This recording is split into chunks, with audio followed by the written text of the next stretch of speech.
이번 주간에 우리 민족의 최대 명절인 설이 있습니다. 우리 민족은 이 설을 음력으로 지키게 되는데 오늘 날짜를 따져보니까 음력으로 12월 29일입니다. 그래서 화요일 날이 설날이고 한 해를 또 새롭게 시작을 하는데, 이 설의 유래에 대해서 여러 가지 설들이 있지만 설이라는 말이 낯설다 라는 데서 왔다고 그럽니다. 그래서 새해의 낯설음으로 새해를 맞이한다는 것이죠. 그래서 이때는 흩어졌던 가족들이 모여서 음식을 나누고 어른들에게는 세배를 하고 또 덕담을 들으면서 시작을 하게 되는데, 이번 설에도 가족들 간에 오랜만에 만나는 그런 기쁨을 누리고 함께 축복하고 사랑하고 교제하는 그런 좋은 시간들을 보낼 수 있기를 바랍니다. 여러분, 우리가 명절을 매번 이렇게 맞이하면서 하나님의 백성들, 우리 그리스도인들은 어떤 태도를 가지고 명절을 맞이해야 되는가? 저는 이번에 우리들도 함께 또 교제하면서 음식을 나누고 좀 명절을 누리지만 우리에게 주시는 하나님의 말씀을 좀 생각하면서 하나님을 좀 깊이 생각하는 명절이 되었으면 좋겠습니다. 우리가 여러분 하나님을 생각하지만 우리는 자칫 교회에 오면 하나님 생각하고 세상에서는 별다른 생각 없이 살아가게 될 때가 많이 있습니다. 우리가 하나님을 믿는다는 것은 어떤 종교적인 영역을 말하는 것이 아닙니다. 하나님이 지금도 살아계시고 이 세상을 다스리시는 하나님으로 믿는다면 그 하나님은 우리의 일상의 삶 속에서도 함께 하시는 하나님인 줄로 믿습니다. 이 예배 가운데 함께 하시지만 우리의 생각과 말과 대화 속에서도 함께 하시는 그 하나님을 우리 모두가 믿고 있는 것입니다. 우리가 과거에 비해서 지금은 많이 달라지고 있지만 예수를 처음 믿을 때에 가장 큰 걸림돌이 되는 것이 무엇인가 하면 바로 제사 문제입니다. 집집마다 제사 드리는 것이 보편화되었었잖아요. 지금은 명절에 해외여행도 가고 이런 문화들이 많이 바뀌기는 하지만 과거에는 집집마다 제사를 다 드렸거든요. 그래서 제사를 하는데 절을 안 한다는 거 결코 쉬운 문제가 아니라는 거죠. 그래서 지금도 이런 신앙적인 갈등을 겪는 가정도 있다고 생각을 합니다. 저도 처음 예수 믿을 때 가장 걸리는 것이 바로 제사 문제였어요. 부모님께서 일찍 돌아가셔서 아들인 제가 제사를 드려야 되는데 예수 믿고 이제 목사가 되겠다고 신학대학을 가니까 더 이상 제사를 드릴 사람이 없는 것입니다. 그래서 여러분, 안 믿는 집에서 제사 지내다가 안 지낸다는 거 보통 일이 아니에요. 엄청난 분란을 가져오게 되는 경우가 상당히 많이 있거든요. 근데 제가 예수 믿고 보니까 이렇게 제사를 지내는 것은 결코 신앙과 합당하지 않다는 것이 깨달아졌어요.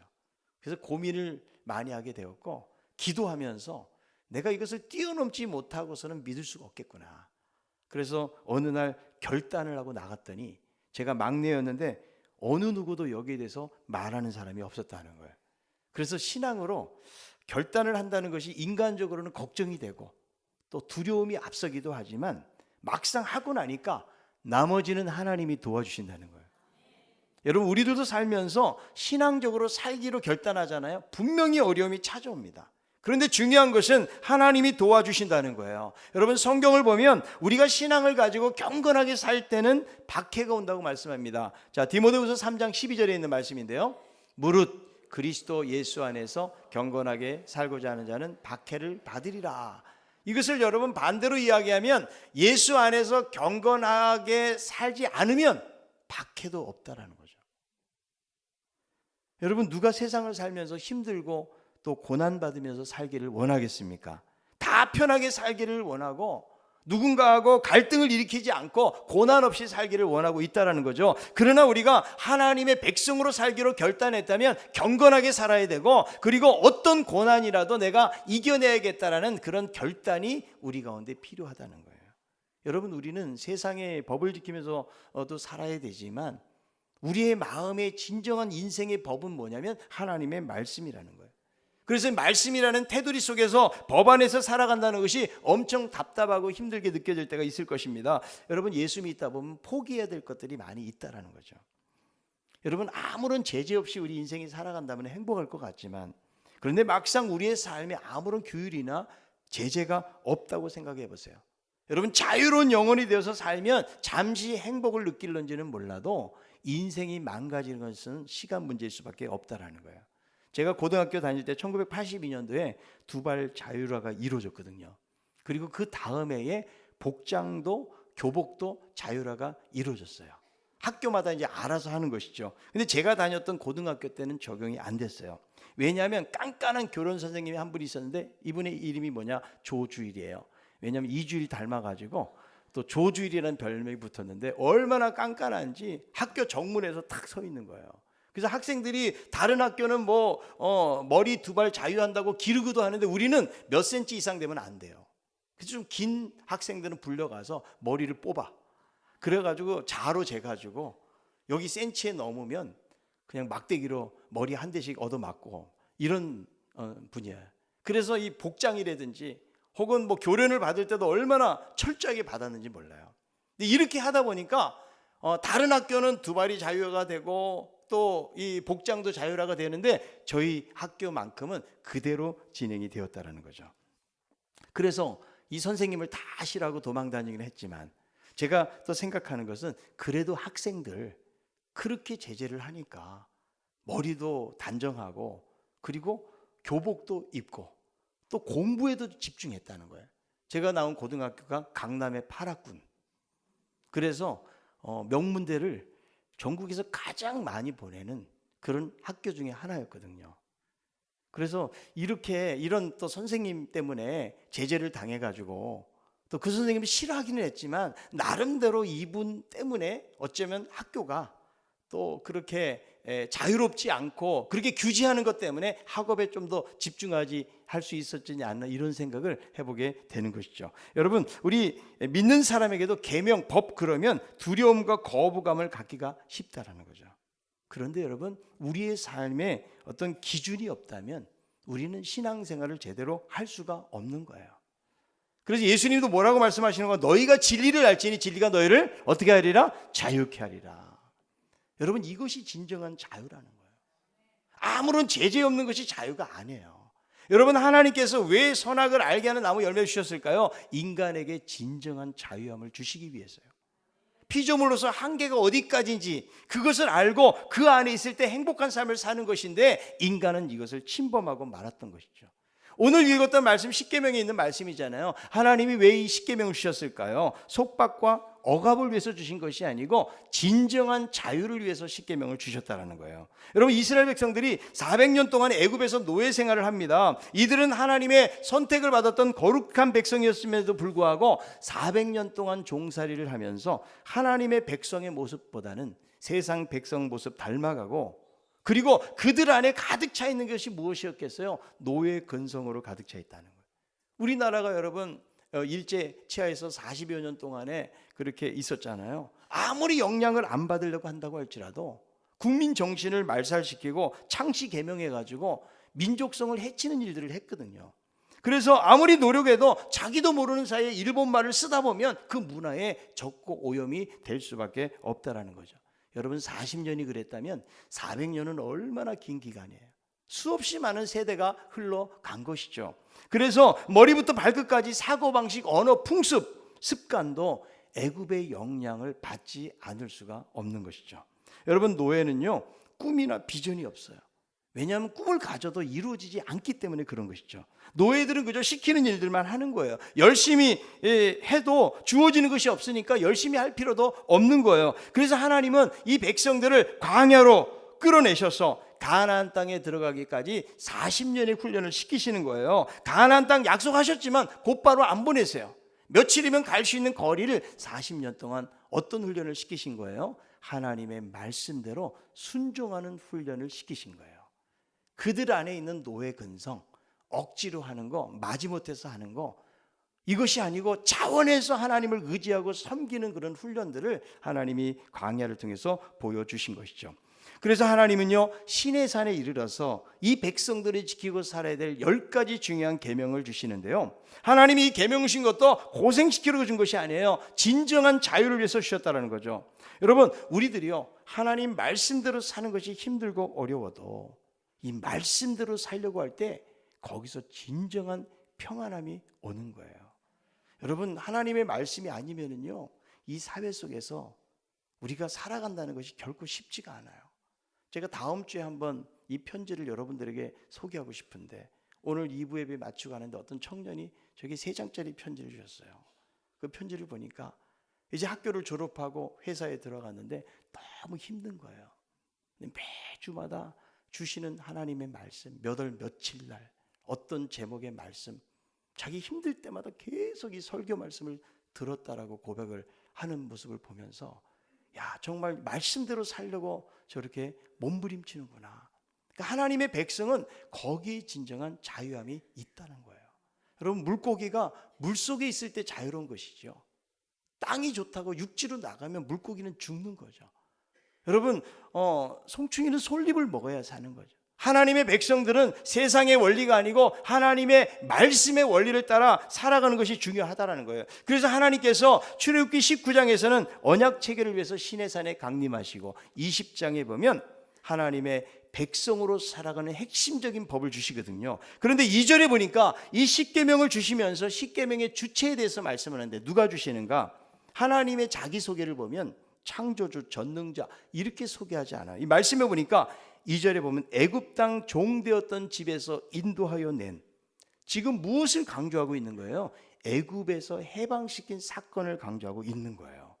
그러니까 너희들에게 주는 이 계명은 너희들이 억지로 지킬 것이 아니고 종살이에서 구원해 주신 은혜에 감사하는 마음으로, 자원하는 마음으로 지킬 것을 말씀하는 거예요. 여러분, 이것이요 하나님의 법에 대한 우리의 마음가짐입니다. 우리가 여러분 하나님의 말씀을 지키지 않으면, 그것 때문에 내가 징계를 받고 벌 받을까 봐 지키면 율법적인 신앙생활을 하는 거예요. 그런데 하나님이 나를 구원해 주신 거 생각만 해도 너무나 기쁜 거예요. 야, 하나님이 나를 이렇게 구원해 주셨구나. 그래서 뭔가 너무너무 감사하니까 하나님을 막 섬기고 싶고 무언가 드리고 싶고 무슨 일이라도 하고 싶은 마음. 여러분, 그것이 뭐냐면 사랑의 마음이에요. 우리들도 누군가를 사랑하는데 힘들게 사랑하는 게 아니잖아요. 그 사람 너무 사랑하니까 뭐 좋은 것 있으면 그 사람을 위해서 하는 것은 전혀 수고롭지나 없거나 희생이라고 생각하지 않는 것이죠. 여러분, 하나님과의 관계도 마찬가지예요. 그래서 하나님도 그런 마음으로 섬길 것을 말씀하시는데, 하나님이 이스라엘 백성들에게 말씀하시면서 첫 번째가 무엇인가 하면 너는 나 외에 다른 신을 절대로 두지 말아라. 여러분, 애굽하고 고대 근동에는 다른 신들이 많았거든요. 그런데 하나님의 구원받은 백성은 하나님이 가장 우선시 되어야 되고, 하나님 외에 나머지 다른 것들을 섬기거나 경배해서는 안 된다는 거죠. 여러분, 소율이 문답 1문이 무엇입니까? 인간의 최고의 목적은 무엇인가? 하나님을 영화롭게 하고 영원토록 그를 즐거워하는 것이다. 그래서 여러분, 우리가 이 땅을 살아가면서 우리의 궁극적인 목적은 뭐냐면 하나님의 영광을 위해서 살아가는 거예요. 아멘. 고린도전서 10장 31절, 그런즉 너희가 먹든지 마시든지 무엇을 하든지 다 하나님의 영광을 위해서 하라. 여러분, 밥 먹으면서 하나님의 영광에서 드십니까? 마시면서 여러분 하나님의 영광을 생각하십니까? 이번 특별히 명절에는 마실 때 하나님의 영광을 생각해야 돼요. 왜냐하면 주님이 두 분이 계시거든요. 왕 대신 주님이 계시고 또 다른 주님이 계시기 때문에 이거를 마시면서 하나님의 영광을 위한 것인지 생각해 봐야 돼요. 그러니까 여러분, 먹든지 마시든지라는 말은 무엇을 말하는 거면 일상의 모든 삶의 작은 순간까지라도 나의 인생의 목적이 뭐냐? 하나님의 영광을 위한 것이다. 여러분, 이런 믿음으로 살아가라는 것이죠. 그래서 여러분, 하나님의 백성들은 하나님을 주인 삼는 거예요. 하나님만을 생각하는 거예요. 하나님을 위한 삶을 살 것을 말씀하고 있는 것이죠. 이것이 여러분 하나님의 백성의 기본기고요, 가장 중요한 핵심이라고 말할 수가 있는 거예요. 다른 신 두지 말라고 그랬는데 이것은 바로 우상을 말하는 거예요. 여러분, 하나님이 가장 싫어하시는 것이 바로 우상 숭배에 대한 거거든요. 자, 여러분 4절 5절에 있는 말씀을 한번 읽어봅시다. 이 계명인데요, 너를 위하여 새긴 우상을 만들지 말고 또 위로 하늘에 있는 것이나 아래로 땅에 있는 것이나 땅 아래 물속에 있는 것에 어떤 형상도 만들지 말며 그것들에게 절하지 말며 그것들을 섬기지 말라. 나 내 하나님 여호와는 질투하는 하나님인즉 나를 미워하는 자의 죄를 갚되 아버지로부터 아들에게로 3, 4대까지 이르게 하거니와. 자, 여기에 보니까 1계명은 짧은데 2계명은 길어요. 1계명은 여러분 대상에 대한 말씀이고 2계명은 이 참되신 대상, 이 하나님을 어떤 방식으로 섬겨야 되는지에 대해서 구체적으로 말씀해 주고 있다는 거죠. 그렇다면 왜 우상을 만들지 말라고 하는 것일까? 우리는 이 질문을 던져볼 필요가 있는데요. 여러분, 인간이 왜 우상을 만들고 섬길까요?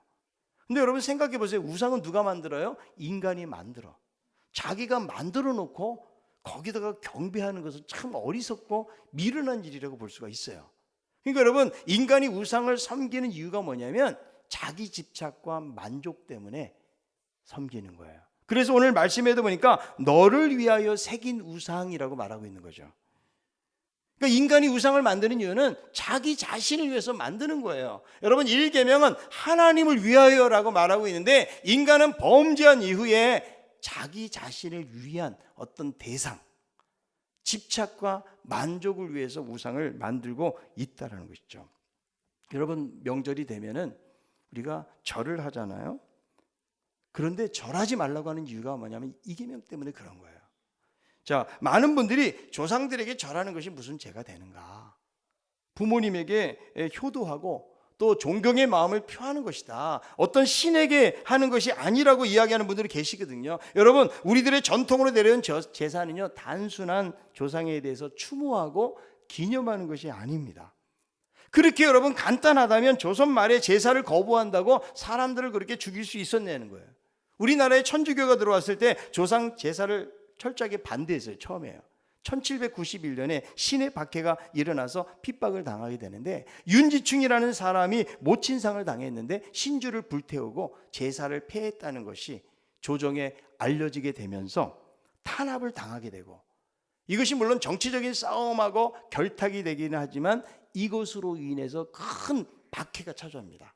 그리고 100여 년 동안에 이런 박해들이 계속 찾아오게 되지요.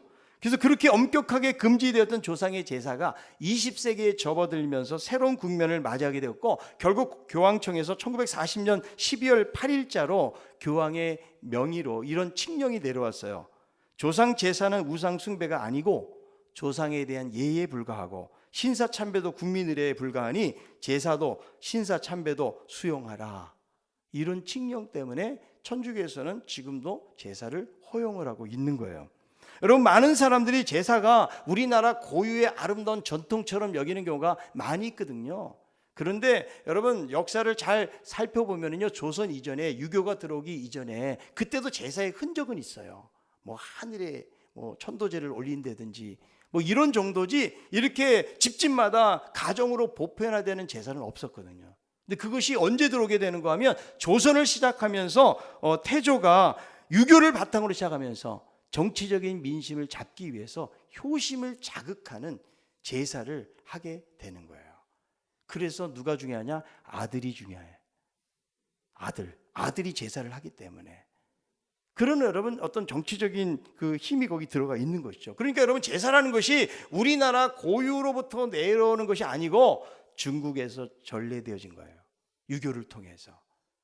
그것이 토착화된 것을 제사라고 보는 거죠. 여러분, 제사의 뜻이 무엇인가 하면 신령이나 죽은 사람의 넋에게 음식을 바쳐서 정성을 다하는 예절이다. 여기 보니까 신령은 뭐냐면 우리 풍습으로 섬기는 모든 신들을 신령이라고 그래요. 산신령이라고 그러죠. 그러니까 여러분, 제사라는 것은 종교적인 의미가 들어가 있는 거예요. 그래서 이 제사를 잘 드려야 조상들로부터 복을 받아요. 제사를 잘못 드리거나 그러면 화를 입게 되고 운수가 없다라는 미신적인 생각이 깔려 있는 것이죠. 그리고 제사를 지낼 때 조상의 신이 온다고 생각을 합니다. 제사상 차려놓고, 저도 저희 아버지가 문 열라고 그래가지고 12시쯤 되면은 문을 열어놨어요. 조상신들은 힘이 없어서 문을 열지를 못하는 것 같다. 그리고 음식도 숟가락들 힘이 없어가지고 밥에다 꽂아주고, 이번에 이거 드시죠. 젓가락을 여기로 옮겼다가 저기로 옮겼다가 이런 것들을 볼 수가 있거든요. 그런데 여러분, 예수님은요, 제자들이 무서워가지고 문을 다 닫고 있는데 찾아오셨어요. 문 안 열어놔도 예수님 오셨어요. 그리고 예수님은 어때요? 부활하신 다음에 생선도 드시면서 실제로 드셨다라는 거죠. 왜냐하면 부활하셨기 때문에. 그래서 여러분, 조상에게 제사하는 것은 조상의 신을 부르는 행위라는 거예요. 여러분 제사법을 보면 지방을 써서 붙이잖아요. 그 지방에 한자로 써 있는데 그거 아는 사람 누가 있을까요? 그것도 집안에 어른 누가 아는 분이 있으면 쓰고 무슨 뜻인지도 몰라요. 근데 보통 여러분 보면은 거기에 신위라는 말을 있잖아요. 죽은 영혼이 있을 자리라는 말이죠. 귀신이 되고 혼백이 되었다. 여러분 제사 제도에 보면은 신을 내리게 하는 강신이라는 게 있거든요. 강신이 뭔지 아세요? 피우는 거예요, 향을. 그러니까 여러분 향을 피우는 것이 단순히 여러분 냄새를 없애기만을 위해서 하는 것이 아니에요. 유교에 보면 강신, 신을 부르는 행위, 분향 강신이라고 그래요. 그래서 여러분 보통 이렇게 장례식장도 가보면은 어떤 분은 향을 피웁니다.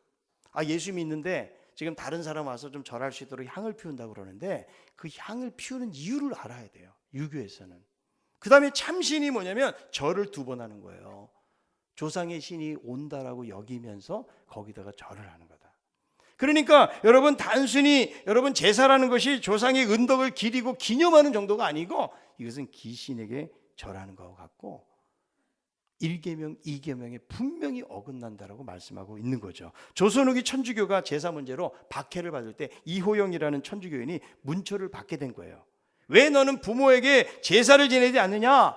누가 보든지 조상에게 제사 드리지 않는 자들은 개나 돼지마도 못한 것이니 이런 자들은 죽어 마땅하다. 이렇게 꾸짖었어요. 이호영은 대답하기를 제사라는 것은 헛되고 무익한 것입니다. 잠드신 부모님에게 음식을 차려다 드리고 잠드신 채 그것을 잡수시라고 생각한다면 그처럼 어리석은 일이 어디 있습니까? 그러니 부모가 돌아가신 후에 음식을 잡수실 줄 아는 것은 어리석은 일이 아닙니까? 영혼은 저 갈대로 가고 육체는 무력한 송장에 지나지 않습니다. 이렇게 말한 거예요. 또 영혼은 신령체이기 때문에 물질적인 음식을 먹고 살지 못합니다. 그러자 간언이 말합니다. 이놈아, 조상에게 제사를 드린 것이 헛되다고 그런다고 너희들은 천주의 그림 앞에 무릎을 꿇는 것도 헛되고 무익한 일이 아니냐. 여기에 대답합니다. 천주는 전능하시고 무한히 선하시며 모든 것을 다 아십니다. 천주교에서는 죽은 이들을 위하여 기도를 드립니다. 죽은 이를 위한 특별 기도문이 있습니다. 이렇게 대답할 때 더 할 말이 없어진 재판관원은 그를 몹시 매질하고 옥에 가두었고, 그리고 3년 후 1838년 11월 25일 36세의 나이로 순교를 하게 되는 것이죠. 많은 사람들이 제사 문제 때문에 순교를 당하게 된 거예요. 여러분 간단한 문제라면 제사 문제를 거부할 이유가 없다라는 거예요. 근데 여러분 성경은요 제사 문제를 엄격히 다룹니다. 자, 고린도전서 10장 20절 한번 읽어봅시다. 무릇 이방인이 제사하는 것은 귀신에게 하는 것이요 하나님께 제사하는 것이 아니니 나는 너희가 귀신과 교제하는 자가 되기를 원하지 아니하노라. 이방인의 제사는 귀신하고 교제하는 거라고 사도 바울이 이야기했다는 거예요. 그래서 우리는 오직 누구만 섬기는 거예요? 하나님만 섬기는 거예요. 이스라엘 백성들을 400년 애굽으로부터 해방시켜 주시고 은혜로 인도하셨던 그 하나님, 우리들을 죄와 사망에서 구원해 주시고 우리를 인도해 가시는 하나님만 우리는 섬겨야 되는 것입니다. 이사야 42장 8절, 나는 여호와이니 이는 내 이름이라. 나는 내 영광을 다른 자에게, 내 찬송을 우상에게 주지 아니하리라. 출애굽기 23장 13절, 내가 내게 이른 모든 일을 삼가 지키고 다른 신들의 이름은 부르지도 말며 내 입에서 들리게도 하지 말지니라. 이거 여러분 하나님은 우상을 가장 싫어하시는 거예요. 하나님을 위하지 않는 것은 다 계명에서 어긋나는 거예요. 그러니까 여러분 명절에 우상 숭배 금하는 이유가 무엇인가? 하나님의 말씀에 어긋나기 때문에 그런 거예요. 여러분 이 명절을 통해서 다시 한번 하나님 말씀을 생각하고 하나님을 또 생각하는 그런 명절이 될 수 있기를 바랍니다. 여러분 그리고 우리가 만드는 우상은 보이는 것만을 생각해서는 안 돼요. 보이지 않는 우상이 더 무섭다는 거예요. 사람들은 자기의 삶의 공허를 가지고 하나님으로 채워야 되는데 하나님 외에 다른 것으로 채운다는 거예요. 여러분 왜 다른 것으로 채우려고 하는 것일까? 이것은 하나님이 누군지 몰라서 그럴 수도 있지만 하나님으로는 무언가 부족하기 때문에 그렇다는 거예요. 여러분 우리의 신앙의 진정한 고백은 하나님이시면 충분합니다. 여러분 하나님만으로 충분하십니까? 여러분 세상에 아무것도 주어진 것이 없어도 하나님만 계시면 되겠어요? 아멘이 좀 줄었잖아요. 잘 생각해 보셔야 돼요. 보통 일이 아니에요. 여러분, 하나님으로 뭔가 부족하니까. 그래서 여러분, 내 안에서의 삶을 보면 영적인 싸움이 벌어지는 거예요. 어떤 싸움이에요? 누가 주인인가 하는 싸움이 벌어지는 거예요. 하나님이 주인인가? 아니면 세상의 우상이 주인인가? 여러분, 우리가 교회를 다니고 신앙생활을 한다고 할지라도 여전히 우상이 나의 삶을 지배할 수 있다는 거예요. 하나님을 생각하지 않으면서도 날마다 돈 생각하고 살아. 하나님은 생각 안 하는데 날마다 애들 생각하고 살아요. 하나님은 깊이 생각하지 못하면서 늘 사업과 직장 이것만 생각하고 살면 그 사람의 마음의 가장 중심에는 하나님이 계신 것이 아니에요. 그 자리를 누구에게 준 거예요? 우상에게. 예수님은 뭐라고 말씀해? 너희가 두 주인을 겸하여 섬길 수가 없다. 한 주인은 하나님이지만 한 주인은 재물이라는 거예요.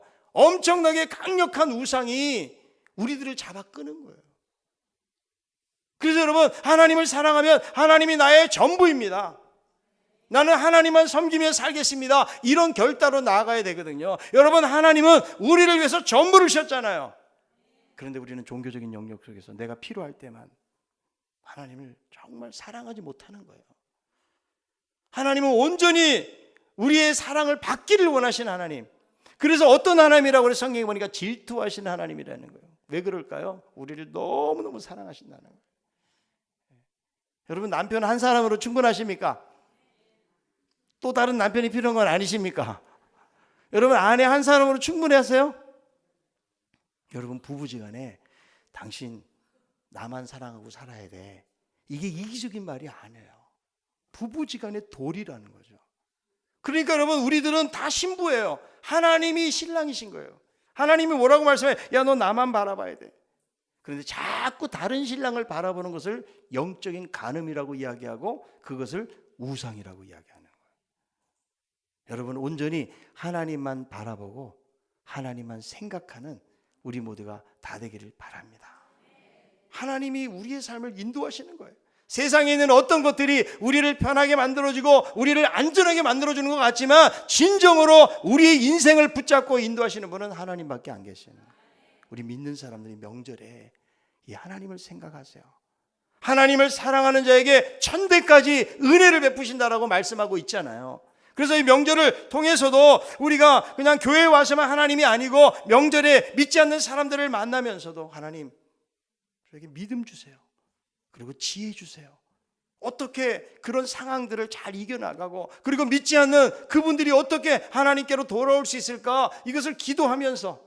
여러분, 명절에 사람들을 만나는 것은 그냥 만나서 기분 좋게 만나고 끝나는 것이 아니고, 하나님, 이번 명절을 통해서 내가 누구를 만나게 됩니다. 아직도 하나님을 모르고 살아갑니다. 하나님, 우리의 가정이 이렇습니다. 이것을 하나님께 맡기고 하나님을 의지하면서 그분들을 만나는 거예요.